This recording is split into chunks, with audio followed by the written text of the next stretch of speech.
ఈ మధ్యకాలంలో వచ్చే కేసెస్ ఏవి ఎక్కువగా వస్తుంటాయి, ఏవి ఎక్కువగా మీకు వస్తుంటాయి? అంత చేతులు ఎత్తేసిన కేసులు, సపోజ్ హెల్ప్లెస్ మా దగ్గరికి వస్తాయి. ఇప్పుడు రుమటైడ్ ఆర్థరైటిస్ ఉంటుంది. రుమటైడ్ ఆర్థరైటిస్ లో వాళ్ళు కార్టిజాన్ స్టెరాయిడ్స్ పెట్టుంటారు, ఇంకా వీక్ అయిపోయి కిడ్నీ ప్రాబ్లం వచ్చి వాళ్ళు వస్తారు రెఫరెన్స్ పెయిన్స్ తగ్గాలని చెప్పి. బ్యాక్ పెయిన్ లో lumbar spondylitis, disc prolapse, sciatica వాళ్ళు అట్లా నెంబర్ ఆఫ్ కేసెస్ వస్తాయి. సమస్యలకు 100% ట్రీట్మెంట్ గ్యారంటీ. 20 సంవత్సరాల ఎక్స్పీరియన్స్ కలిగిన అంతర్జాతీయ హోమియో వైద్యులు డాక్టర్ బెల్లంకొండ నాగేశ్వరరావు గారి ఆధ్వర్యంలో హోమియో ద్వారా 100% ట్రీట్మెంట్. For appointments 8121998560. మీ ఆరోగ్యం మా భరోసా. ఓం శ్రీమాత్రే నమః. నా పేరు మురళీధర శర్మ.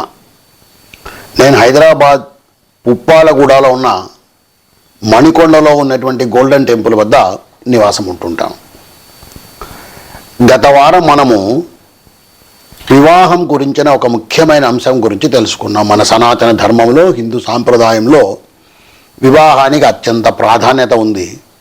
ఆ వివాహానికి సంబంధించి ఏ గ్రహస్థితి ఏ విధంగా ఉంటుంది, ఉన్నప్పుడు వివాహం జరుగుతుంది.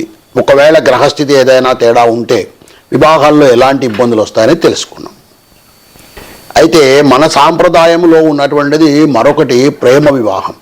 ఈ ప్రేమ వివాహం అనేటువంటిది ఈరోజు కాదు, యుగ యుగాల నుంచి కూడా మనం శ్రీకృష్ణుడి చరిత్ర పరిశీలించినా కూడా, లేదా నలదమయంతుల చరిత్ర పరిశీలించినా కూడా మనకు ప్రేమ వివాహాలు అనేవి ఉన్నాయని తెలుస్తూ ఉంటుంది. అయితే ఈ మధ్యకాలంలో ఈ ప్రేమ వివాహాల్లో చాలా తేడాలు వచ్చేసి విపరీతంగా ప్రేమించడం అనేటువంటిది ఎంత ఎక్కువగా ఉంటుందో విడిపోవటం అనేది కూడా, ఘర్షణ పడడం అనేది కూడా అంతే ఎక్కువగా ఉంటుంది. అందువల్ల ఈ విషయం మీద మనము జాతకరీత్యా అంటే జ్యోతిష భాగాన్ని ఉపయోగించుకొని ఈ సమస్యకి ఏమైనా, ఈ ప్రేమలో ఎవరైతే ఉన్నారో వాళ్ళు ఈ సమస్యలు నిజంగా ఉందా, వాళ్ళకి ఉంటే దానికి ఎలాంటి పరిష్కారం తెలుసుకోవాలి, దానివల్ల వాళ్ళ జీవితం సుఖంగా ఉంటుంది అనేటువంటి విషయాన్ని నేను ఈరోజు చెప్పే ప్రయత్నం చేస్తామంటే, జ్యోతిషం ద్వారా అంటే జాతక చక్రాన్ని పరిశీలించుకొని ఈ ప్రేమ వివాహంలో ఏమైనా ఆటంకాలు ఉన్నాయా, అసలు ప్రేమ వివాహం వరకు వెళ్తారా, ఒకవేళ వెళ్తే వివాహం జరుగుతుందా, జరిగితే అది నిలబడుతుందా, అలా నిలబడకుండా విడిపోయే పరిస్థితి వస్తే ఏదైనా పరిష్కారం చేసుకోవచ్చా అనేటువంటి విషయాలు చెప్పే ప్రయత్నం చేస్తాను. స్థూలంగా మీకు ఈ వీడియో వినటం ద్వారా ఏ రాశి వాళ్లకు ఎలా దీన్ని చూసుకోవాలి అనేది తెలుస్తుంది. ముఖ్యంగా మనము ఈ ప్రేమ వివాహాన్ని గురించి పరిశీలించాల్సి వచ్చినప్పుడు గ్రహాల కారకత్వాలు మనకు ముఖ్యంగా తెలియాలి. ప్రేమ వివాహంలో 4 గ్రహాలు అత్యంత ప్రాధాన్యతను కలిగి ఉంటాయి. శుక్రుడు, కుజుడు. ఈ ఇద్దరు కూడా ప్రేమకు సంబంధించినంత వరకు, ప్రేమ వివాహాలకు సంబంధించినంత వరకు అత్యంత ప్రధాన భూమికను చేస్తారు. వీళ్ళిద్దరూ కాక గురువు కూడా, ఎందుకంటే వివాహకారకుడు కాబట్టి గురువు, ఆ గురువు యొక్క ప్రాధాన్యత కూడా ఈ ప్రేమ వివాహాల్లో ఉంటుంది. అలాగే చంద్రుడు మనఃకారకుడు. ఈ విధంగా ఈ 4 గ్రహాల యొక్క సమ్మేళనంతో, ఈ 4 గ్రహాల యొక్క సంయోగంతో మనము ఈ ప్రేమ వివాహాన్ని పరిశీలించుకోవాల్సి ఉంటుంది. అలాగే ప్రేమ వివాహాన్ని ప్రోత్సహించేటువంటి రాసుల్లో వృశ్చికము, మిథునము, మీనము. వృశ్చికము, మిథునము, మీనము అనేటువంటి ఈ 3 రాసులు కూడా ప్రాధాన్యతను కలిగి ఉంటాయి. ఇంకా లగ్నము నుంచి చూసినట్టయితే మనకు పంచమ, సప్తమ భావము, ఈ 2 కూడా అత్యంత ప్రాధాన్యత కలిగి ఉంటాయి. పంచమ భావము ప్రేమ వివాహాన్ని సూచిస్తుంది లేదా ప్రేమను సూచిస్తుంది.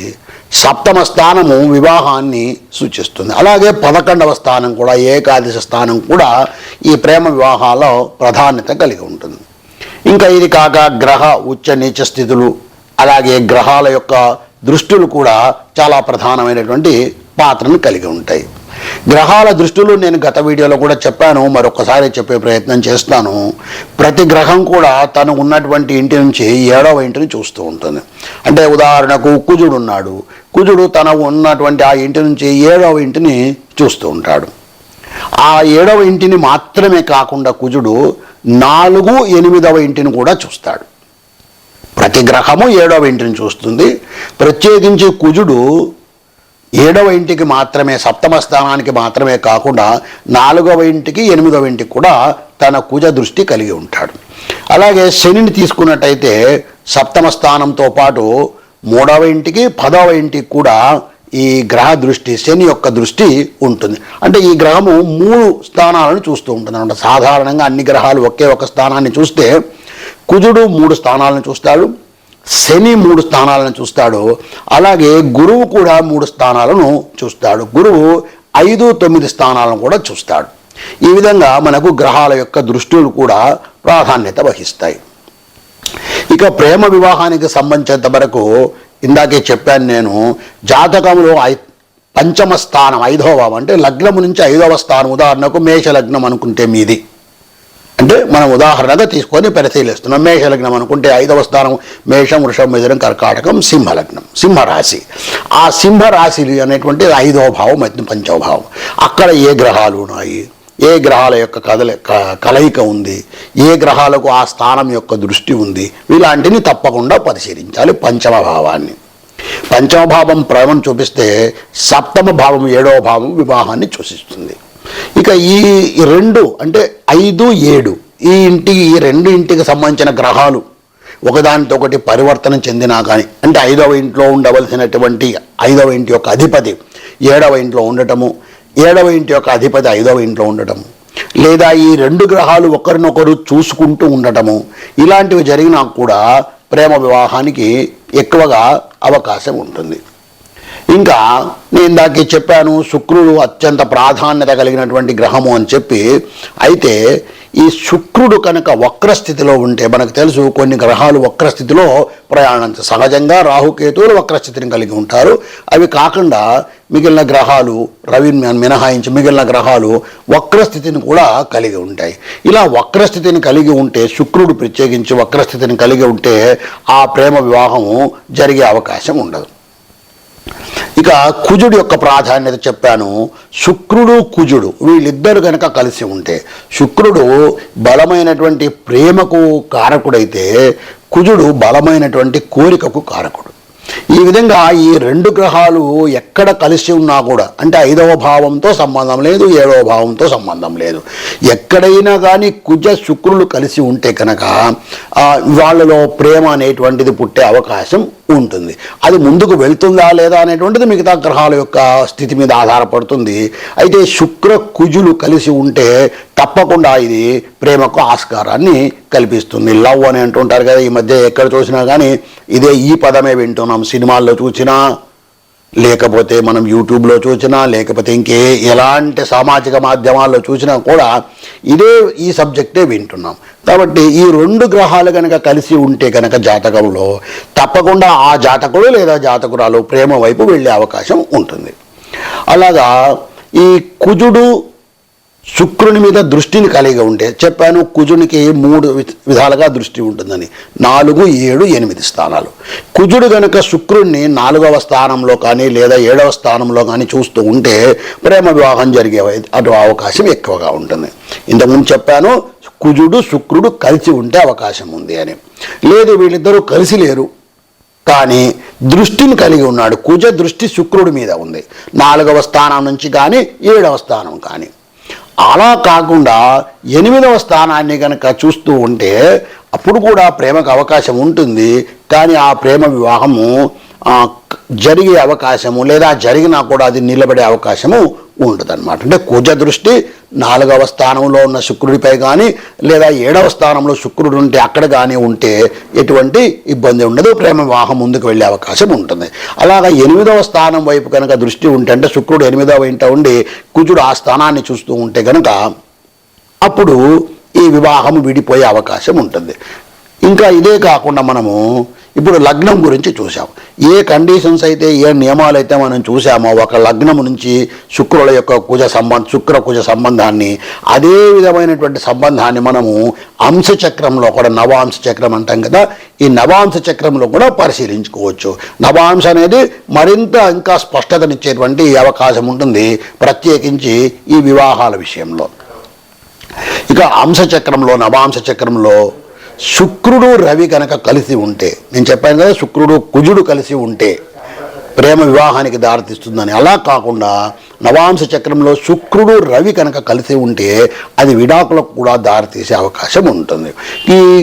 ఇంకా ఈ కుజ శుక్రులు కలిసి ఉన్నప్పుడు ఇక్కడ నవాంశ చక్రంలో, లగ్నంలో కాకుండా నవాంశ చక్రంలో కుజుడు శుక్రుడు కనుక కలిసి ఉంటే, అట్లాంటి జాతకుడు పురుష జాతకంలో కనుక ఉంటే ఆ జాతకుడు భార్యను నిర్లక్ష్యం చేయటము, ఇతర సంబంధాలు కలిగి ఉండే అవకాశం కూడా ఉంటుంది. ఎందువల్ల అంటే ఈ శుక్రుడు అనేటువంటి ప్రేమకారకుడు అవుతాడు, కుజుడు బలమైన కోరికకు కారకుడవుతాడు. వీళ్ళిద్దరూ కలిసి ఉన్నందువల్ల ఇలాంటి పరిస్థితులు ఏర్పడుతుంటాయి. శుక్రుడు చంద్రుడితో కలిసి ఉన్నా కూడా ప్రేమ వ్యవహారం ఉంటుంది. చెప్పాను చంద్రుడు మనకారకుడు అని చెప్పి. ఈ కోరికలు బాగా ఎక్కువగా ఉండేటువంటిది, ఇట్లాంటి వాటి మీద ఎక్కువగా ఉన్నటువంటి వాడు శుక్రుడు. ఈ శుక్రుడు చంద్రుడు కనుక కలిసి ఉంటే మనసు నియంత్రణ లేకుండా ప్రేమ వివాహం వైపు వెళ్ళే అవకాశం ఉంటుంది. ఇలాంటి పరిస్థితి 11వ భావంలో కూడా వీళ్ళిద్దరూ కలిసి ఉంటే, 5వ స్థానంలో అయినా 11వ స్థానంలో అయినా శుక్రుడు చంద్రుడు వీళ్ళిద్దరు కలిసి ఉన్నా కూడా ప్రేమ వివాహం వైపు వెళ్ళే అవకాశం చాలా ఎక్కువగా ఉంటుంది. ముఖ్యంగా ఈ ఏకాదశ భావం అంటే 11వ భావం చెప్పాను కదా, రాశులను మనం పరిశీలిస్తున్నప్పుడు 5, 7, 11 స్థానాలను తప్పకుండా చూసుకోవాలని. 5వ స్థానం ప్రేమను సూచిస్తుంది, 7వ స్థానం వివాహం చూపిస్తుంది, 11వ స్థానము ఆ వ్యక్తి యొక్క పరిచయాలను గురించి తెలుపుతుంది మనకు. అంటే ఎలాంటి పరిచయాలు కలిగి ఉంటాడు ఆ వ్యక్తి, ఆ జాతకుడు లేదా జాతకురాలు. ఆ 11వ స్థానంలో పాపగ్రహాలు ఉండడము, లేదా 11వ స్థానంలో నీచ స్థితిని పొందిన గ్రహాలు ఉండడము, లేదా పాపగ్రహాల యొక్క దృష్టి ఉండడము, ఇలాంటివన్నీ జరిగినప్పుడు ఈ వివాహ విషయంలో కూడా చాలా ఇబ్బందులు వచ్చే అవకాశం ఉంటుంది. ముఖ్యంగా ఈ 11వ ఇంట శుక్రుడు చంద్రుడు కనుక కలిసి ఉంటే వాళ్ళిద్దరు స్నేహితులుగా ఉండి తర్వాత వివాహానికి దారితీసే అవకాశం ఉంటుంది. 11వ ఇంట్లో శుక్రుడు చంద్రుడు కనుక కలిసి ఉన్నట్టయితే అలాంటి అవకాశము ఆ జాతకులకు ఉంటుంది. అలాగే జాతక చక్రంలో చంద్రుడి నుంచి 5, 7 భావాలలో శుక్రుడు ఉన్నా కూడా మనకు ప్రేమ వివాహానికి అవకాశం ఉంటుంది. ఇందాక చెప్పాను లగ్నం నుంచి 5, 7 స్థానాలని. లగ్నం నుంచే కాకుండా చంద్రుడి నుంచి కూడా ఇలాంటి పరిస్థితే ఉంటుంది. చంద్రుడి నుంచి 5వ స్థానంలో కానీ 7వ స్థానంలో కానీ శుక్రుడు ఉన్నట్టయితే అది ప్రేమ వివాహానికి దారితీసే అవకాశం ఉంది. అయితే ఇవన్నీ ఉన్నా కూడా ఇతర గ్రహాల యొక్క దృష్టి కూడా చాలా ముఖ్యం. అందుకే నేను చెప్పాను ఇతర గ్రహాల యొక్క దృష్టిని మనం జాగ్రత్తగా చూసుకోవాలి.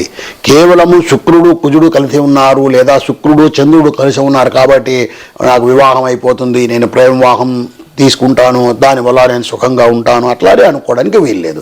ఇతర గ్రహాల యొక్క దృష్టి ఎలా ఉందో కూడా మనం ఒకసారి జాగ్రత్తగా కనీసం స్థూలంగా పరిశీలించుకోవాలి. ఏదైనా ప్రత్యేకించి ఇబ్బందులు వచ్చినప్పుడు మనం ఎట్లయితే ఆరోగ్యం బాగలేకపోతే డాక్టర్ దగ్గరికి వెళ్తామో, డాక్టర్ దగ్గరికి వెళ్ళడానికన్నా ముందుగా మనం ఫస్ట్ ఇంట్లోనే ఒకసారి టెంపరేచర్ చూసుకొని ఇలా చూసుకుంటామో, అదేవిధంగా ఇలాంటి ప్రేమ వివాహాల్లో కానీ సాధారణ వివాహాల్లో కానీ ఏదైనా ఇబ్బందులు వస్తే కనీసం ముందుగా ఒక్కసారి జాతకం తీసుకొని చూసుకొని ఏంటి నా గ్రహస్థితి ఏంటి, ఎలా ఉంది, నా పంచమ స్థానం ఎలా ఉంది, సప్తమ స్థానం ఎలా ఉంది, ఏకాదశ స్థానం ఎలా ఉంది అనేటువంటిది చూసుకుంటే ఒక అవగాహన వస్తుంది. సరైనటువంటి అవగాహన వచ్చి దానికి సరైన పరిష్కారం చేసుకోగలిగితే మంచిది. లేకపోతే ఎవరైనటువంటి సరైన జ్యోతిష్కులను కూడా సంప్రదించి కూడా సరైనటువంటి పరిష్కారాలు తీసుకునే అవకాశం ఉంటుంది.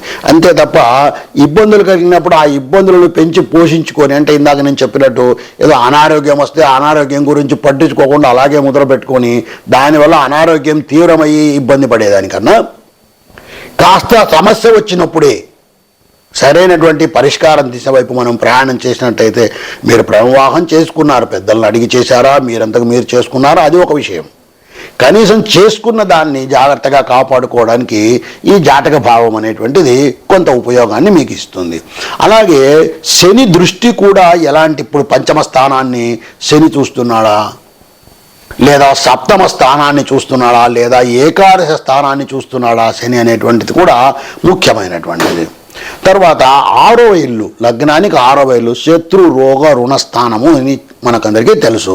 ఈ శత్రు రోగ రుణ స్థానానికి ఎటువంటి గ్రహ దృష్టి ఉంది అంటే శని దృష్టి కానీ కుజ దృష్టి కానీ ఇలా పాపగ్రహాల దృష్టి, ఇతర రాహు ఇలాంటివి ఉన్నా కూడా కొంత ఇబ్బందులు ఉండే అవకాశం ఉంది. అలాంటప్పుడు కాస్త జాతకాన్ని పరిశీలించుకొని తగిన నిర్ణయం తీసుకుంటే బాగుంటుంది. అలాగే రాహువు శుక్రుల కలయిక కూడా ప్రేమకు దారితీస్తుంది. అంటే శుక్రుడితో ఎలాంటి గ్రహాలు కలుస్తున్నాయి, శుక్రుడితో కుజుడు పాపగ్రహం కలిశాడు, ప్రేమ వివాహానికి దారితీస్తుంది. శుక్రుడితో మనఃకారకుడైన చంద్రుడు కలిశాడు, ప్రేమ వివాహానికి దారితీస్తుంది. శుక్రుడితో రాహువు కలిశాడు, అప్పుడు కూడా అది ప్రేమ వివాహానికి దారితీసే అవకాశం ఉంది. కానీ ఈ శుక్రుడు రాహువు కలిసి ఉన్నప్పుడు ప్రేమ వివాహాలు కనుక జరిగితే రాహు దశలు అంతర్దశలు వచ్చినప్పుడు కాస్త చీకాకులు ఎక్కువగా ఉండే అవకాశం ఉంటుంది. అందుకే నేను చెప్పాను, ఏదైనా అట్లాంటి సమస్య వచ్చినప్పుడు మీ సమస్య తీర్చుకోవడానికి మీకున్న మార్గాలను మీరు అనుసరించండి. కానీ దానితో పాటు ఒక్కసారి అవకాశం ఉన్నప్పుడు మీ జాతకాన్ని తీసుకొని పరిశీలించుకొని, మీ జాతకం మీకు చేత కాకపోతే తగిన జ్యోతిష్కునితో మీరు పరిశీలన చేయించుకొని దీనికి పరిష్కారం తెలుసుకుంటే బాగుంటుంది. ఇక ప్రేమకు కారణం శుక్రుడు చంద్రుడు అని చెప్పుకున్నాము. ప్రేమ నిర్ణయం తీసుకోవడానికి కుజుడు రాహువు ముఖ్యమైనటువంటి గ్రహాలని చెప్పుకున్నాం. ఈ విధంగా మనము ప్రేమ వివాహానికి ఎలాంటి పరిస్థితులు దారితీస్తాయి, ఏ ఏ గ్రహాలు కలిసి ఉంటే ప్రేమ వివాహానికి దారితీసే అవకాశం ఉంది, ఏ ఏ గ్రహాల యొక్క దృష్టి ఉంటే ప్రేమ వివాహానికి దారితీసే అవకాశం ఉంది, అలాగే ఏ ఏ గ్రహాలు ఎక్కడ ఉన్నప్పుడు లేదా ఏ దృష్టిని కలిగినప్పుడు ఈ ప్రేమ వివాహాలు ఇబ్బందులు పడే అవకాశం ఉందనేటువంటిది కూడా మనము ఇప్పటివరకు తెలుసుకున్నాము. ఇక మనము ఒక్కొక్క గ్రహానికి ఒక్కొక్క రాశికి ఈ ప్రేమ వివాహం యొక్క పరిస్థితి ఎలా ఉంటుంది అంటే, ఒక ఉదాహరణ జాతకం తీసుకొని మేషరాశి వాళ్ళకి ఎలా ఉంటుంది, వృషభ రాశి వాళ్ళకి ఎలా ఉంటుంది అనేది మనం ఇప్పుడు తెలుసుకునే ప్రయత్నం చేద్దాం. ఇప్పుడు మనము ఒక కర్కాటక లగ్న జాతకం అంటే కర్కాటక లగ్నంలో జన్మించినటువంటి ఒక జాతకుడి యొక్క గ్రహస్థితిని మనం పరిశీలించి ఎలా ఉంది అవకాశం వీళ్లకు అనేటువంటిది తెలుసుకునే ప్రయత్నం చేద్దాం. లగ్నం గ్రహస్థితి చెప్తాను, గ్రహస్థితి ముందుగా రాసుకోండి. ఆ తర్వాత మనము గ్రహం ఏ కారణాల వల్ల ఏ వివాహం జరుగుతుందా లేదా అనేది చూద్దాం. కర్కాటక లగ్నంలో ఎటువంటి గ్రహాలు లేవు.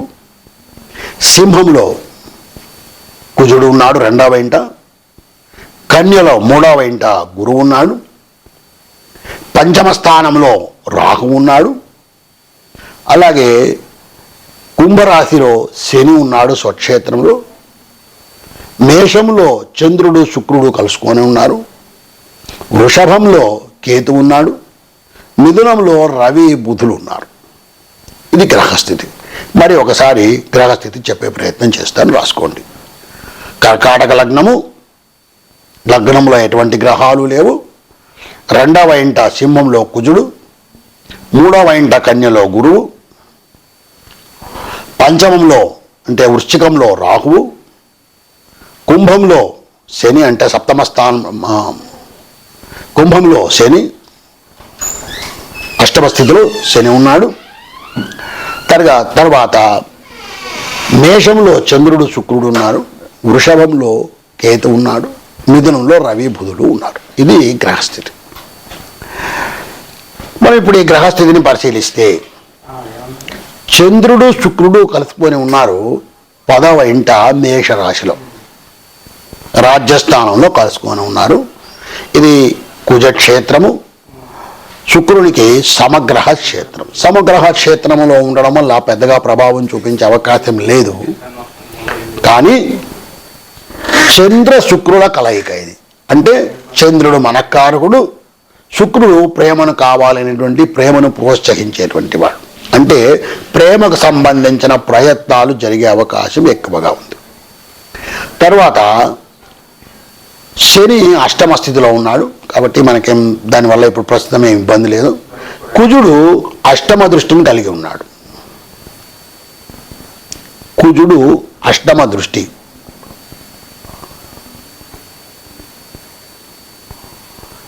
దానివల్ల కూడా మనం ఆయన శుక్రుడిని ఏం చూడటం లేదు కాబట్టి దానివల్ల కూడా ఇబ్బంది లేదు. ఇక గురువు 3వ ఇంట కన్యా రాశిలో శత్రుక్షేత్రంలో ఉన్నాడు. వివాహకారకుడు గురువు. ఈ వివాహ కారకుడైనటువంటి గురువు ఇక్కడ శత్రుక్షేత్రంలో ఉన్నాడు కాబట్టి వివాహం దాకా దీన్ని తీసుకెళ్లే ప్రయత్నం చేయడు. చంద్రుడు శుక్రుడు కలిసి ఉండడం వల్ల ప్రేమ వైపు వెళ్ళే అవకాశం ఉంది. కానీ ఈ గురువు తృతీయంలో శత్రుక్షేత్రంలో ఉన్నాడు, బుధక్షేత్రంలో కన్యా రాశిలో ఉన్నాడు కాబట్టి పెళ్లి దాకా వెళ్ళదు ఇది. ఇంకా సప్తమ స్థానంలో కూడా షష్టమ స్థానంలో పంచమ స్థానంలో, పంచమంలో రాహు ఉన్నాడు. ఈ పంచమ స్థానంలో రాహు ఉండడం వల్ల కూడా ఇది ప్రేమ వైపు వెళ్ళినా కూడా ఇది వివాహం జరిగే అవకాశం లేదు. అంటే పూర్తిగా మనం పరిశీలించినట్టయితే చంద్ర శుక్రుల వల్ల ప్రేమ వైపు వెళ్ళే అవకాశం ఉంది. కానీ రాహు యొక్క పరిస్థితి వల్ల, అంటే పంచమంలో రాహు ఉండడం వలన ఇది ప్రేమ వివాహం దాకా వెళ్ళదు. అలాగే గురువు కూడా తృతీయంలో శత్రుక్షేత్రంలో ఉన్నందువల్ల ఇది వివాహం దాకా వెళ్ళదు. అంటే రెండు కారణాలు మనకు తెలుస్తున్నాయి. ప్రేమ వైపు వెళ్తారు కానీ వివాహం వైపు వెళ్ళే అవకాశం లేదు అని. ఈ విధమైనటువంటి గ్రహస్థితి ఉన్నప్పుడు ఆ జాతకుడు ఏం చేయాలి అంటే,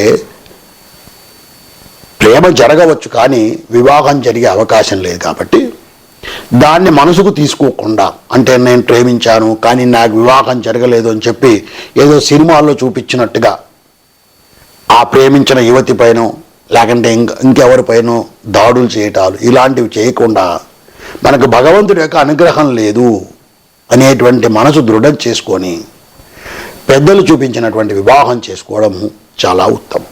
అంతేకాని ఇది నాకు ఈ వివాహం జరగడం లేదు కాబట్టి, ఎందువల్లంటే అక్కడ మనఃకారకుడు చంద్రుడి యొక్క ప్రభావం ఎక్కువగా ఉంది.